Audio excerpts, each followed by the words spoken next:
بسم الله الرحمن الرحيم الحمد لله رب العالمين والصلاة والسلام على سيد المرسلين وعلى آله وصحبه أجمعين أما بعد فقد قال الله تعالى في القرآن المجيد وما أرسلناك إلا رحمة للعالمين صدق الله العظيم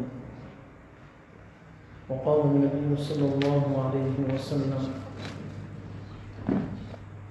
لأنس بن مالك رضي الله عنه يا بني إن قدرت أن تصبح وتمسي ليس في قلبك غش ولأحد فافعل إلى آخر الآية إلى آخر الحديث رب اشرح لي صدري ويسر لي أمري واحلل عقدة من لساني يفقهوا قولي سبحانك لا علم لنا إلا ما علمتنا إنك أنت العليم الحكيم فسهل يا إلهي كل صعب من حرمة سيد الأبرار سهل اللهم صل على محمد وعلى آل محمد بعدد كل ذرة ألف ألف ألف مرة اللهم صل على محمد أفضل صلواتك اللهم صل على محمد وعلى آل محمد كما صليت على إبراهيم وعلى آل إبراهيم إنك حميد مجيد اللهم بارك على محمد وعلى آل محمد كما باركت على إبراهيم وعلى آل إبراهيم إنك حميد مجيد جزا الله عنا محمدا صلى الله عليه وسلم وأهله رب ارحمهما كما ربياني صغيرا اللهم اغفر لهما وادخلهما الجنة الفردوس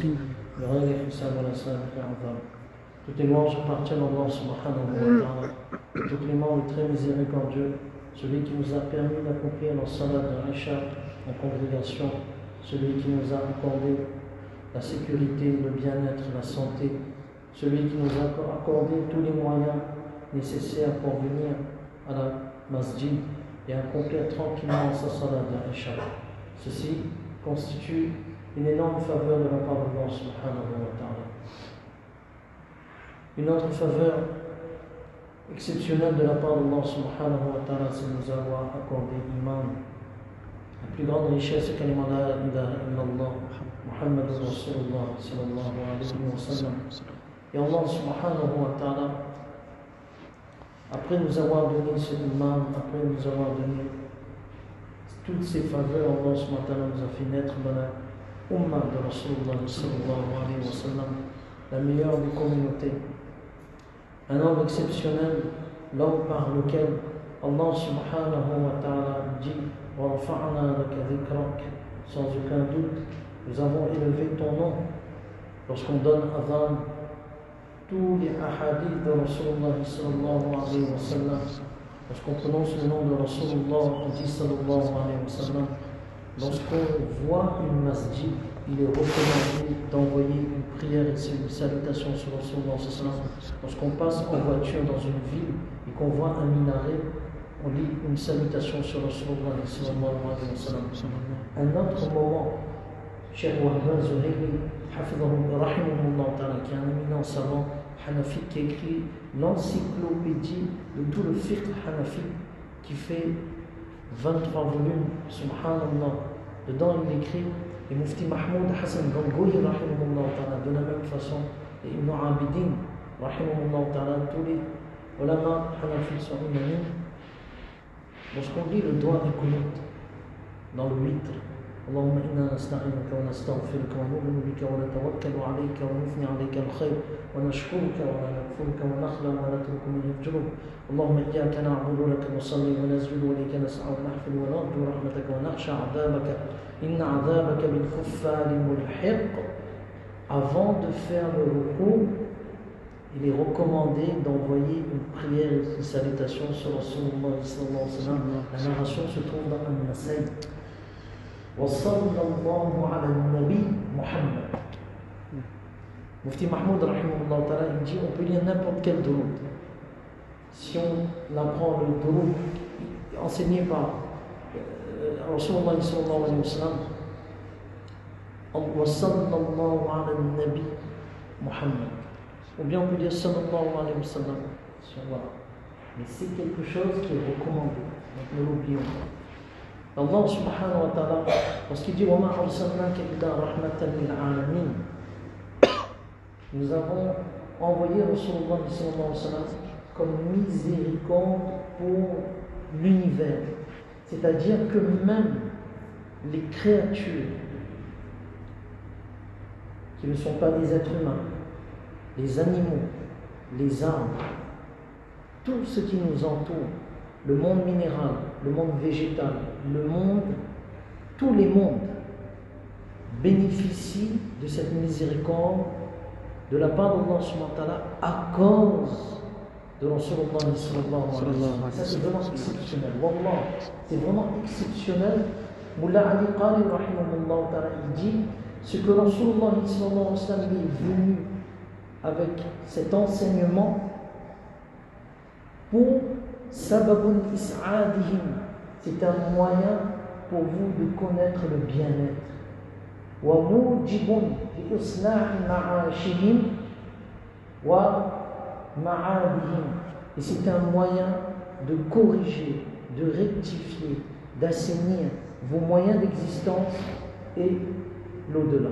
Ce qui veut dire que l'enseignement de Rasulullah sallallahu alayhi wa sallam ne va pas à l'encontre de la nature humaine. Elle s'intègre facilement comme l'eau courante qui coule dans une rivière sans obstacle et d'une façon naturelle coule. Cet enseignement embrasse notre vie de 24 heures, que l'on soit un professeur d'école, que l'on soit un businessman, que l'on soit quel que soit notre statut social, cette visibilité sociale s'intègre facilement dans la vie et dans l'enseignement de Rasulullah sallallahu alayhi wa sallam. C'est un moyen de connaître justement le bonheur. Wallah, wallah, c'est un moyen de connaître le bonheur. Et lorsqu'Allah dit laqad ja'akum rasulun min anfusikum azizun alayhi ma anittum harisun alaykum, regardez, bil mu'minina raoufur rahim. Si on prend le Coran, la traduction bil mu'minina, il est compatissant, raouf, miséricordieux envers les croyants. Regardez le choix des mots. On a mis raouf avant rahim. Allama Alousi rahimahullah ta'ala dans son commentaire du verset dit pourquoi Allah on traduit compatissant, raouf compatissant et rahma miséricordieux. Mais il y a une différence entre les deux. C'est-à-dire que tous, alors pourquoi on a mis raouf en premier? Tout ce qui est nuisible et préjudiciable à ta vie ici-bas, sans compter l'au-delà, ça c'est après. Mais dans ta vie d'ici-bas, c'est ce qu'on appelle daf'u madarrat. Tout ce qui est préjudiciable, on a mis ça en premier. C'est-à-dire pour te dire que Rasulullah sallallahu alayhi wa sallam, son souci, son enseignement vient te protéger de toute chose qui te serait nuisible. La dépression, la mélancolie, la mauvaise tristesse, les coups de barre, les problèmes financiers, ceci, cela, c'est un moyen de défense et de protection raouf. Et après le rahma, tout ce qui est profitable et bénéfique pour toi, Allah subhanahu wa ta'ala a mis tout cela dans son enseignement. Vraiment, Wallah, peut-être on n'arrive pas à prendre conscience de ce cadeau énorme qu'Allah subhanahu wa ta'ala nous a donné en nous faisant parmi les disciples de Rasulullah sallallahu alayhi wa sallam. Ce mois de Rabiul Awwal qui a vu la naissance de Rasulullah sallallahu alayhi wa sallam, les ulama disent envoyer en abondance les prières et les salutations sur Rasulullah parce que ce même Rasulullah dont nos actions sont présentées tous les lundis et les jeudis, Rasulullah il fait doigt pour nous, même après son décès. Il est vivant dans sa tombe. Les corps bénis des Anbiya ne connaissent pas une désintégration comme la nôtre. Rasulullah le jour de la résurrection, il sera à certains endroits pour justement sauver chaque disciple. Ummati, ummati, ummati. C'est vraiment un homme exceptionnel dont le souci pour sa communauté n'a fait que, subhanallah, nous rendre honorables auprès d'Allah subhanahu wa ta'ala. Ibn Kathir rahimahullah ta'ala, il dit Kuntum khayra ummatin ukhrijat linnas ta'muruna, vous êtes la meilleure de communauté Ibn Kathir, rahimahullah ta'ala, il dit la meilleure des communautés, pourquoi? Parce que فَقَدْ حَازَتْ هَذِهِ الْأُمَّةِ cette nation, cette umma de Rasulullah sallallahu alayhi wa sallam a eu un statut de meilleure communauté. C'est par l'intermédiaire et grâce à Rasulullah sallallahu alayhi wa sallam qui est la meilleure des créatures, donc automatiquement meilleure des communautés. Allah subhanahu wa ta'ala lui a donné une sharia, un enseignement qui est lucide. Et en plus de cela, Allah subhanahu wa ta'ala a fait que de sa communauté, une petite action faite selon l'enseignement de Rasul sallam est meilleure qu'une action des anciens disciples des autres prophètes faite en abondance. Cette petite action, elle est meilleure. Ça c'est à cause de Rasulullah sallallahu alayhi wa sallam. Je vous donne un exemple tout simple. On vient d'accomplir la salat d'Isha. Inch'Allah, on va essayer de mettre en pratique. Regardez, c'est incroyable. Après Isha, on fait 2 sunnah. Après, il y a 8. Mais avant de faire 8, rajoutons 2 nafil. Ka'idlihin laylat al-qadr. Rasulullah sallallahu alayhi wa sallam, il a enseigné aux compagnons radiyallahu anhum. Lorsque vous faites Isha, vous faites 2 sunnah et après vous faites 2 nafil. C'est comme si tu as accompli ces 2 sunnah et ces 2 nafil pendant la nuit du destin, et ça c'est chaque nuit. Chaque nuit. Subhanallah. Premier rakat, inna atayna, deuxième rakat, Allahu akbar. Le premier rakat, Subhana rabbika rabbil izzati amma yasifun, wa salamun ala al-mursalin walhamdulillahi rabbil alamin. Deuxième rakat, inna atayna al-kawthar. Et c'est comme si tu as accompli ces 4 rakats, 2 sunnat et 2 nafil pendant la nuit du destin. Subhanallah. Regardons ce qu'on obtient comme la vie. Allah, la vie ne tient qu'à un fil. La vie ne tient qu'à un fil. Subhanallah. Junayd al-Baghdadi, lorsqu'il est décédé, quelqu'un l'a vu en rêve. Et c'était un éminent savant. Un éminent savant qui faisait des recherches. On lui a demandé comment Allah subhanahu wa ta'ala t'a accueilli. Il dit Allah subhanahu wa ta'ala, il m'a pardonné. Il dit est-ce qu'à cause de tes tahqiqat, de tes recherches? Il dit non, ça c'est des 2 côtés. Les 2 rakats que j'avais l'habitude de faire tard dans la nuit, ça m'a rendu service. Allah pardonne. On n'exige pas. Si on regarde sous l'angle, qu'est-ce qui va m'être profitable dans la tombe? Regarde un autre exemple tout simple. Le sunnat. Regarde, Ibn Kathir, il nous fait comprendre que dans l'enseignement de l'enseignement, une petite action, mais avec constance, où cela nous emmène. Regardez, Zohar, il y a 4 sunnats avant. Alors, allons pas sur la base de fiqh. Ok. Les 4 sunnats avant Zohar, c'est la récompense de 4 rakats de tahajjud que tu n'as pas pu faire. Ça c'est déjà gagné. Ok. C'est bon à prendre quand même. 20 €. On peut prendre 20 € t'es là, on peut prendre 20 € t'es là, mais on peut prendre les 2. Ben, il prend les 2. On prend où on peut. Allah. Alors, 4 rakats sunnat, 2 sunnat après Zohar et 2 nafil après. C'est quoi la récompense? Allahu Akbar. On pourrait penser, il y aura la baraka dans ta vie, ta journée se passera bien. Non. Allah Ta'ala rend, le mot utilisé c'est haram, interdit le feu de l'enfer. Ben, un affaire comme ça, il ne prend pas le feu de l'enfer. Subhanallah, le feu de l'enfer, juste combien, c'est combien le degré de la lave d'un volcan? Vous multipliez par 70.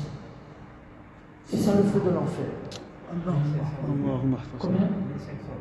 1500 degrés multiplié par 70. C'est ça le feu de l'enfer. Tout ce qu'il y a comme température, en chaleur, en termes de chaleur, vous multipliez par 70. C'est ça le feu de l'enfer. Les personnes, Allah nous en préserve même un instant. même un instant, subhanallah. C'est pour ça qu'il y a la différence dans le droit quand on Allahumma inni a'udhu bika min fitnatin nar wa adhabin nar. Mais ça veut dire quoi? Allahumma inni a'udhu bika min fitna. Il y a un doigt qui dit Allahumma inni a'udhu bika min fitnatin nar wa adhabin nar. Mais ça veut dire quoi? Les deux en apparence c'est pareil. Fitnatin nar veut dire, on n'entre pas dans l'explication étymologique du terme. Fitnatin nar veut dire la traduction explicative. Oh Allah, ne me fais pas passer par l'enfer même une seconde. Pardonne-moi sur cette terre même, ou bien accorde-moi le pardon le jour de la résurrection et que j'entre directement dans le paradis. C'est ça, fitnatin nar veut dire ça. Que mon nettoyage se fait par le feu. Oh Allah, je cherche protection contre ça. C'est ça que ça veut dire. Une fitnatin nar. Donc, c'est multiplié par 70. Les gens de l'enfer diront oh Allah, renvoie-nous sur terre, donne-nous des lits en feu. On préfère dormir sur des lits en feu que d'être dans le feu de l'enfer. Et les 4 rakats sunnat avant Dhuhr, les 2 sunnat après et les 2 nafil, voilà ce qu'on gagne. Donc voilà ce que Ibn Kathir rahimahullah ta'ala il nous dit, kuntum khayra, une petite action, 100 fois subhanallah le matin, 100 fois subhanallah le soir, c'est 100 hajj nafil, pas obligatoire, parce que si tu as les moyens, il faut que tu ailles tu fasses ton hajj obligatoire. Mais en termes de surrogatoire, 100 hajj nafil acceptés par Allah, 100 fois subhanallah, subhanallah, subhanallah, subhanallah, subhanallah, 100 fois le matin, 100 fois le soir. 100 fois alhamdulillah le matin et le soir, c'est comme si on avait 100 chevaux dans le chemin d'Allah subhanahu wa ta'ala. 100 chevaux de race pure à l'époque des Arabes, correspondant aujourd'hui à ce qu'on a de plus cher. Tu as donné dans le chemin d'Allah subhanahu wa ta'ala. Voilà ce que kuntum khayra ummatin ukhrijat lin-nas veut dire. Mais si Rasulullah sallam il a autant de soucis pour nous, comment il nous a aimés? Qu'est-ce qu'il nous a donné comme enseignement? Et nous, qu'est-ce que nous devons lui accorder? Mais notre amour tout simplement. قُلْ إِن كُنْتُمْ تُحِبُّونَ اللَّهَ فَاتَّبِعُونِ. Si vraiment vous aimez Allah subhanahu wa ta'ala, فَاتَّبِعُونِ, suivez-moi. Imam al-Khattabi rahimahullah ta'ala il dit, le signe de l'amour d'Allah subhanahu wa ta'ala ne réside pas seulement dans le sentiment affectif et dans cet amour émotionnel de Rasul sallam, c'est un amour pratique. Alamatu hubbillah hubbu rasulihi sallallahu alayhi wa sallam wa ittiba'u sunnatihi. C'est ça. C'est pour ça, en parenthèse, quand on dit sallallahu alayhi wa sallam, quand on entend, il faut le dire, pas dans le cœur. Le seul moment où on dit dans le cœur, c'est comme ça. Dans le khutbah, quand l'imam il parle, il dit sallallahu alayhi wa sallam, là il dit dans le cœur. Et sinon, il faut le dire dans l'oubli, on parle mental. Je fais ma parenthèse, c'est notre cher professeur et notre mentor spirituel, Mme Hamid Salah, il disait ça dans son bayan. Donc, ce n'est pas un. Alors, ce verset-là, vous savez comment on appelle ce verset-là? Les mufassirin, les commentateurs du Coran, ils appellent ce verset-là Ayatul Mihna. Ayatul Mihna. C'est un verset d'épreuve. C'est-à-dire, pour voir si vraiment tu aimes Rasulullah sallallahu alayhi wa sallam. C'est un test. Et ce test-là réside dans la pratique des enseignements de Rasulullah sallallahu alayhi wa sallam. C'est pour cela, regardez bien, l'enseignement de Rasulullah il touche tout. Le visible, le physique et l'intérieur. Tout. Rasulullah, c'est pour cela que Rasulullah sallallahu alayhi wa sallam, il a dit Anas ibn Malik radiyallahu anhu, Ya bunayya, in qadarta an tusbiha wa tumsiya laysa fi qalbika ghishun li ahadin faf'al. Oh mon petit enfant, si tu as cette possibilité, c'est-à-dire déploie un effort le matin et le soir, que dans ton cœur il n'y a, regardez, on touche L'enseignement touche tout. Façon de manger, façon de boire, façon de se comporter, etc., etc. La purification intérieure. S'il n'y a pas dans ton cœur cette tromperie, tromper les gens, richoune, tromper les gens, ne le fais pas. Ne le fais surtout pas. Et ensuite, le Rasul sallallahu alayhi wa sallam dit Ya bunayya wa dhalika min sunnati. Et ça fait partie de mon enseignement. Wa man ahya sunnati. Et celui qui fait revivre mon enseignement, faqad ahabbani. Il a réellement m'aimé. Wa man ahabbani kana ma'iya fil jannah. Et celui qui m'a aimé, il sera avec moi dans le paradis. C'est-à-dire que faire revivre la sunna de Rasul sallallahu alayhi wa sallam, c'est trois choses. La pratique, la propagation et défense de la sunna. C'est pour cela, parfois dans la plaisanterie, jamais dans notre bouche, c'est juste une sunna. Non. Je ne pratique pas quelque chose, c'est Allah et moi. Mais jamais de ma bouche de dire c'est juste une sunna. Non, Allahu Akbar. Allahu Akbar. Juste une sunna, subhanallah. Regardez, miswak. Alors, miswak, Inch'Allah, on essaie de le faire. Regardez miswak. Mullah Ali Qari rahimahullah dit, j'ai répertorié à travers les hadiths de Rasulullah 70 vertus de cet enseignement de Rasulullah. C'est exceptionnel. Et le bénéfice minimal, c'est au moment de mourir, c'est la shahada. Subhanallah. Mais ça c'est le minimum. Mais les 69, et ça c'est le souci de chacun, comment quitter ce monde avec iman. Alors si on prend le miswak, on dit ben non, c'est mustahab, c'est quelqu'un, un businessman, même s'il est en vacances. Mais lui il repère tous les bons créneaux, tous les bons tuyaux. Alors, ça, après, il ramène. Il faut faire comme ça. Parce qu'il y a à gagner. Il y a à gagner. Mais nous aussi, nous devons être des businessmen de l'au-delà. On ne sait pas, demain on part, on quitte ce monde. Subhanallah. Mais dans la tombe, ça va au moment de mourir. Parce que, pourquoi c'est facile? Parce que lorsque l'âme sort l'agonie, ben, il y a ce qu'on appelle le rab. Mais quand la personne fait le miswak, subhanallah, facilement ça sort. Facilement. On doit, Inch'Allah. Et après, donc, mettre en pratique, faire revivre, c'est mettre en pratique, c'est propager et c'est défendre la sunna de Rasulullah. Encourager nos enfants à connaître. Là, le mois de Rabiul Awwal, on a jusqu'à l'autre mois de Rabiul 1 an, Inch'Allah, si on est encore vivant, prendre un livre. La biographie de Rasulullah qu'on appelle Sira. Quelle date Rasulullah est né? C'est quoi l'arbre généalogique de Rasulullah? C'était quoi la vie de Rasulullah? On apprend beaucoup de choses. Et nous-mêmes on lit, c'est une révision. Donc c'est pour cela que Rasulullah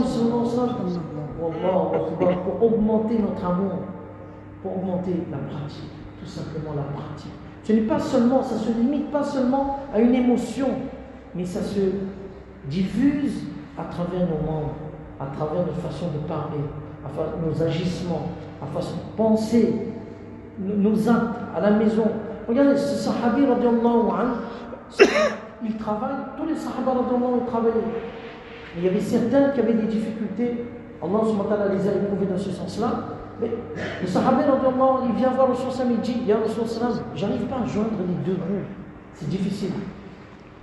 Subhanallah. Qu'est-ce que le Rasul sallam lui dit? Et les sahaba radiallahu anhu, lorsque le Rasul sallam dit quelque chose, pour eux, on doit former cette conviction qu'il y a la réussite, uniquement la réussite. Il n'y a jamais la paix. S'il y a un manquement, c'est de ma part. Mais dans l'enseignement de Rasul, il n'y a aucun manquement. Alors Rasul lui dit, lorsque tu entres chez toi, tu dis Assalamu alaykum wa rahmatullahi wa barakatuh. Alors Rasul nous a enseigné comment faire salam. Si la famille dort, on dit d'une telle façon que ceux qui ne dorment pas entendent et ceux qui dorment ne sont pas dérangés. Assalamu alaykum wa rahmatullahi. Pas on crie fort, madame, je me réveiller. Par exemple, là, nous sommes tard, madame peut-être dormir, Alors, le samedi, il faut dire Assalamu. Là, le poisson, sinon un aquarium, si le poisson endormi, le poisson aussi lève. Et tout ça, ils vont compléter aujourd'hui. Assalamu alaikum wa rahmatullahi wa barakatuh. Sallallahu alayhi wa sallam. Et bismillah ar-Rahman ar-Rahim. Qurullahu ahad. Allahu samad lam yalid wa lam yulad wa lam yakul lahu kufuwan ahad. Il lui a dit ça. Le sahabi, tout de suite, il ne s'est pas posé une question. Il a mis en pratique. Le lendemain, tout de suite, il revient voir le sallam. Il dit, j'étais quelqu'un qui était dans le besoin. Aujourd'hui, je suis quelqu'un qui aide ceux qui sont dans les besoins. Chose simple, ouais, parfois, on est en train de manger, c'est quelque chose qui est naturel.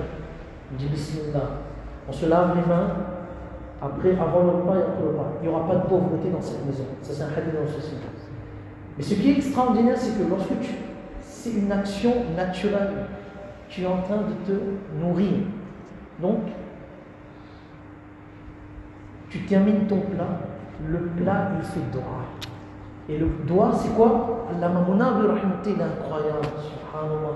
Nos enfants, parfois, ils gaspillent, mais ils ne terminent pas leurs assiettes.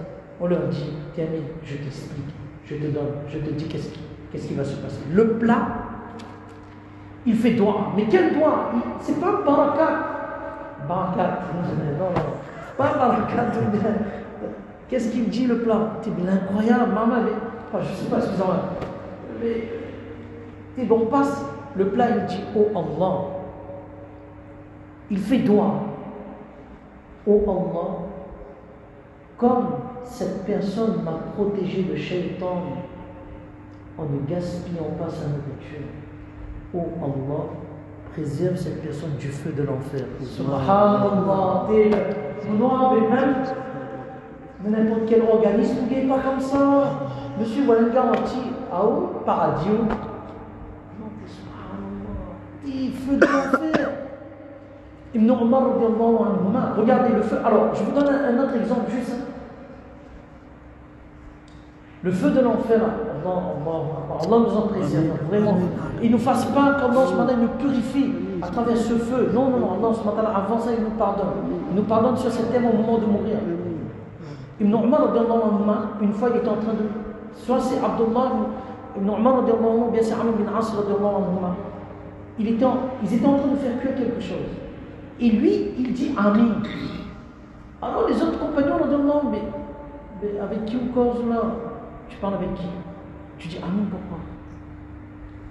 Il dit Allah subhanahu wa ta'ala m'a fait entendre l'invocation de ce feu, le feu de ce monde. Le feu de ce monde, il a dit, oh Allah, quand tout sera fini, ne me ramène pas avec le feu de l'enfer. Subhanallah. Ne me ramène pas, le feu a peur du feu. C'est même constitution, même élément, même atome. Ne me ramène pas avec le feu de l'enfer. Non, je ne veux pas. Garde-moi séparé. Et j'ai dit Amen. J'ai dit Allah, mais si le feu de ce monde demande protection, moi aussi, ya Allah. Allahu Akbar. Mais c'est incroyable, subhanallah. C'est ça l'enseignement de Rasul, c'est Mubarak. C'est béni, il n'y a que de la lumière. Et je termine par cette histoire, subhanallah. Pas juste, je termine pour bien nous faire comprendre que la sunna, c'est que du bénéfice et du profit. C'est tout. Le mot sunna, regardez bien. Comme ça, on s'imprègne du sens. Parce qu'on entend sunna, d'accord, sunna. Quand on dit sunnatu Ibrahim, quand on parle du kurbani, mais donc les sunnah n'est pas obligatoire. Non, c'est pas dans ce sens-là. Sunna veut dire enseignement. C'est un enseignement. C'est ça que ça veut dire. Par exemple, dit la barbe est sunnah. Non, la barbe est obligatoire. Mais sunnah, c'est un enseignement de Rasulullah. C'est ça que ça veut dire. Sunnah, la racine du mot sunnah, Ibn Faris, un éminent lexicologue et étymologue, il dit il y a sin, nun, nun. Écoutons bien. Comme ça là, quand on entend le mot sunnah tout de suite dans notre tête, voilà, ça sonne quoi? Et on termine avec ça, Inch'Allah, avec cet exposé. Sunnah, ça vient de sin, nun, nun. Et sin, nun veut dire la douceur, la facilité, la fluidité d'une chose, l'eau courante. Quand on va devant une rivière, il y a des ions négatifs et positifs qui s'accordent et ça donne un effet tranquillisant, lénifiant, confortable à ton bien-être. C'est ça la sunna. Subhanallah. J'ai découvert ça, subhanallah, moi-même je ne savais pas. Donc c'est ce qui veut dire que je vous remercie, jazakumullah khairan, de m'avoir fait apprendre. Parce que si j'interviens, il faut préparer. Votre demande répond à mon exposé, qui a eu une petite recherche, et j'ai appris ça. Donc jazakumullah khairan, as-salam, jaza à vous tous, de m'avoir fait apprendre. Donc ce qui veut dire que relativement parlant, vous êtes mes professeurs. Jazakumullah khairan, as-salam, jaza. Vraiment, oui, mais si par exemple, j'aurais pas intervenu, il ne connaît pas. Il me dit, c'est quoi le mot sunna? Voilà, j'ai appris. Donc, en récompense, je vous donnerai quelque chose à la fin. Yes. Bon, alors sunna, sinon, quelque chose qui est doux, quelque chose qui est fluide, quelque chose que ça part. Lorsque je lance une bille, c'est fluide, ça part. Lorsque je suis dans ma voiture automatique, j'appuie, ça part. Ça part. Oui ou non? Ça veut dire que la sunna s'intègre facilement et pénètre pas avec difficulté, mais avec douceur, avec fluidité. Exactement comme je bois l'eau et ça coule, et ça va directement. C'est ça le premier sens du mot sunna, c'est ça. On garde cette facilité, ça rend les choses douces. Le mot sunna. Deuxième mot, subhanallah. Deuxième sens, vous savez, à l'époque, il y avait ce qu'on appelle une pierre à aiguiser. En arabe, on dit sinan. On retrouve la racine, sinunun, pierre à aiguiser. Donc, avec le fer, on utilise cette pierre-là pour aiguiser le fer. Mais quand on aiguise, ça veut dire que ça polit. Ça polit, oui, ça rend quelque chose de précis. La sunna, elle est tellement précise qu'elle a un impact sur le cœur, et ce qui veut dire que le cœur saint, il accepte automatiquement cette chose qui est précise et qui est directe. Il n'y a aucune... Si j'éteins, je vois rien. Si j'allume, yes, ok, je distingue. C'est ça. C'est précis, donc ça a un impact sur le cœur. Et troisième sens, sanoun. Sanoun veut dire quelque chose qu'on nettoie les dents avec. C'est quelque chose qu'on nettoie avec, les dents avec. Ça peut être ce qu'on veut, mais on nettoie les dents avec facilité. Donc ça veut dire que ça purifie ton intérieur. C'est ça la sunna. Donc ces trois éléments, c'est-à-dire facilité, intégration facile, fluidité, précis, c'est pas confus, c'est précis et ça touche, et donc ça touche sa cible, donc ça va directement au cœur. Et trois, ça va directement au cœur, ça purifie, mais automatiquement tu atteins biqalbin salim, illa man atallaha biqalbin salim. Yawma la yanfa'u malun wala banun illa man atallaha biqalbin salim. Rien ne sera profitable le jour de la résurrection, ni ses biens, ni ses enfants, sauf un cœur saint. Et ce cœur saint, c'est habité par cette purification de l'iman, de l'enseignement de Rasulullah sallallahu alayhi wa sallam.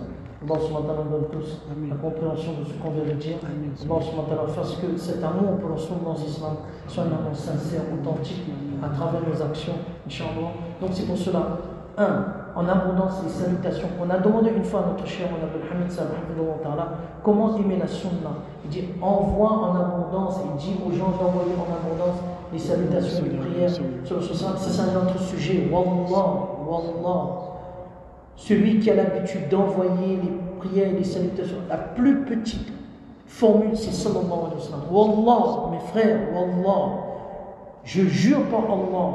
Si on arrive par jour 500 fois, après on fait dua, Allahu Akbar. Je vous raconte juste ça, une histoire.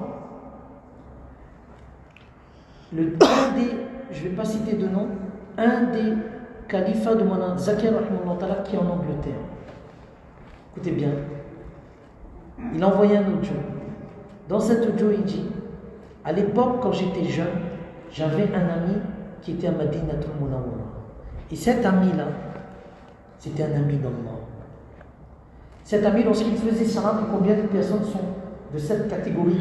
Quand ils font salam, à Rasulullah sallallahu alayhi wa sallam, Rasulullah leur répond directement. Rasulullah sallallahu leur répond directement. Et ça, on a des amis, par exemple, mon ami rahimahullah ta'ala, il était de cette catégorie. Ajib, celui qui l'a accompagné, il a eu.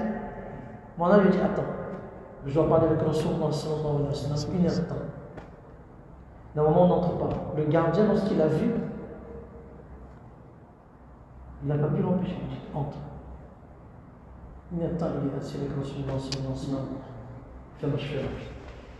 Donc cette personne-là, lorsqu'elle fait salam à Rasulullah sallallahu alayhi wa sallam lui répond. Et elle discute avec lui. L'ami lui a dit, dis à Rasulullah sallallahu alayhi wa sallam que je lui fais salam et de faire dua pour moi. On ne demande pas à Rasulullah sallallahu alayhi wa sallam, attention, c'est Allah qu'on demande. Mais on dit à Rasulullah sallallahu alayhi wa sallam de faire dua pour moi. Alors la personne dit d'accord. Tel jour, la personne est partie. Elle fait salam à Rasulullah sallallahu alayhi wa sallam. Il dit, telle personne a fait salam. Tu as fait salam. Donc Rasulullah sallallahu alayhi wa sallam dit, et cette personne est devenue éminente aujourd'hui. Et cette personne a vu maintenant Rasulullah sallallahu alayhi wa sallam en rêve.